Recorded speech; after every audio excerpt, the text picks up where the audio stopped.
distress OFW na distress OFW sa Saudi Arabia at syempre isa siyang Novoecijano, no? Si Odessa Daligos na naihatid na sa employer matapos humingi ng tulong sa radyo natin Gimba. Ibalita mo yan, Arya Lea. Ayan, magandang tanghali po sa ating mga tagapakinig dito sa radyo natin Gimba at lalong-lalo na po sa mga nakaabang sa ating Facebook live streaming ngayong araw. Naihatid na sa counterpart agency ng Bashair Al-Khair, recruiting agency ng Saudi Arabia, si Odessa Daliegos Pascual, ang distress OFW na residente ng Barangay Sinense, Talugtog, Nueva Ecija ngayong araw ng Biyernes, Setyembre 20, taong kasalukuyan ng kanyang amo na si Ashma Al-Shawi.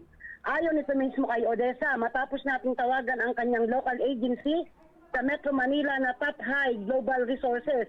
Ayon kay Ms. Richelle, ang staff ng nasabing agency, nang makausap natin kagabi sa Setyembre 19, nakikipag-coordinate na umano sila sa Saudi Arabia para maayos ang kanyang papeles at ng kanyang pag-uwi. Samantala ngayong araw ng Biyernes bandang alas 7 ng umaga, oras dito sa Pilipinas at alas 2 ng madaling araw naman sa Saudi Arabia, nagawang makatawag ni Odessa sa pamamagitan ng video call sa Messenger. Ayon sa kanya, pinapabura ng isa sa staff ng Bashair Agency ang kanyang password sa Messenger account at pinapa-surrender sa kanya ang cellphone na pag-aari niya. Isa pa rito, nais din umano na ipadelete ng agency ang balita sa radyo hinggil sa panawagan ni Odessa. Nakakuha tayo ng pagkakataon na makausap ang sinasabing staff at naipaliwanag natin sa kanila ang mga karapatan ng OFW habang nasa pangangalaga ng agency at hindi rin nila pwedeng pakialaman ang personal na gamit ni Odessa. Maririnig din sa video ang pakikipagtalo ni Odessa sa staff na ito ay saring Pinay habang pinagsisinungalingan ang sumbong ni Odessa sa atin.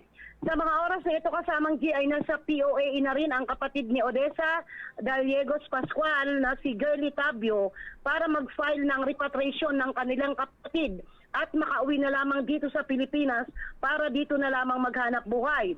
Si Odessa ay may anak pang nag-aaral sa kolehiyo kung kaya't nagpupursige na magtrabaho sa ibang bansa. Arya Lea para sa Balitang Lokal ng radyo nating Gimba 105.3 FM, tuloy-tuloy sa pagbabalita at serbisyo. Sama-sama tayo, Pilipino.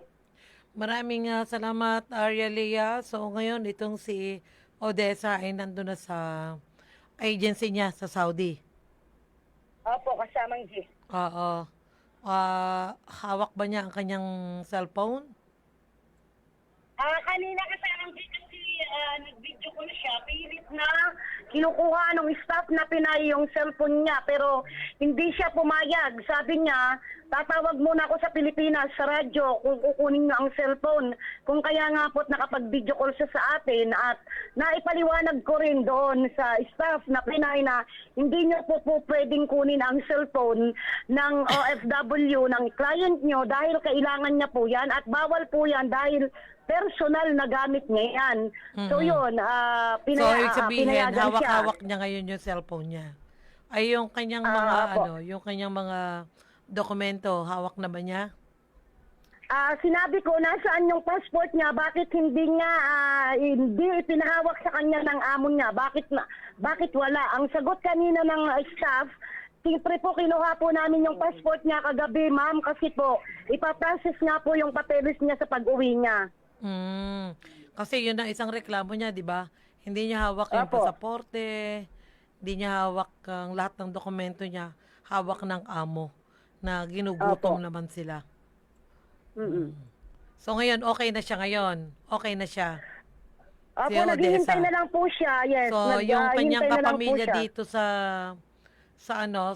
Talugtog ay nag-file na ng repatriation. Request for nakapag-file na po, yes. repatriation.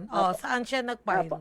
Saan nag-file? Sa DFA Pampanga po kasamang G. Kailan siya nagpunta doon? Kaninang umaga lang po, naipadala ko na rin po dyan sa radyo yung dokumento niya na inapproban ng DMW. Sige, di okay na, medyo okay na. yung Apo. katayuan ngayon ni Odessa. Opo. Oo, nako, yun lang. Dapat hindi papayag si Odessa doon sa nire-request ng agency na burahin yung pahayag niya na nakapost sa ating Facebook page. Kasi, Opo. oo, although kanya yon, pero tayo naman, hindi naman tayo basta-basta papayag na ganun yung gawin. Kasi bahagi yun ng nung pananakot sa kanila Opo. na ginagawa. Kaya dapat si Odessa manindigan. So ano sabi ng ating mga ka-QRT, ka-Quick Reaction Team na Yes, sumasaklolo sabi naman sa po ni Ma'am, yes. Oo, Sabi po ni sumasaklolo Ma'am sa mga Aisha, distress OFW. Opo, ang comment naman po ni Ma'am Aisha, dahil po na ipadala ko na nga rin po sa grupo natin sa QRT, sabi niya, since na ipadala na po sa DMW, tuloy-tuloy na daw po yun, maghintay na lang ng clearance. Okay. Sige. So, sana mapabilis din yung uwi ni ni Odessa ka. Kung saka na lang siya maghanap Apo. muli ng trabaho. Pero wala pa siyang ine-entertain na lipat na lang siya ng amo. Wala siyang ganong Ayaw niya na pong magpalipat kasamang GO, uwi na lang daw po siya. Okay. Okay. Di, mas maganda yon. Yun ang decision niya. Opo. Sige. Maraming salamat, Arya Lea. Yes po, maraming salamat din po. Radyo natin.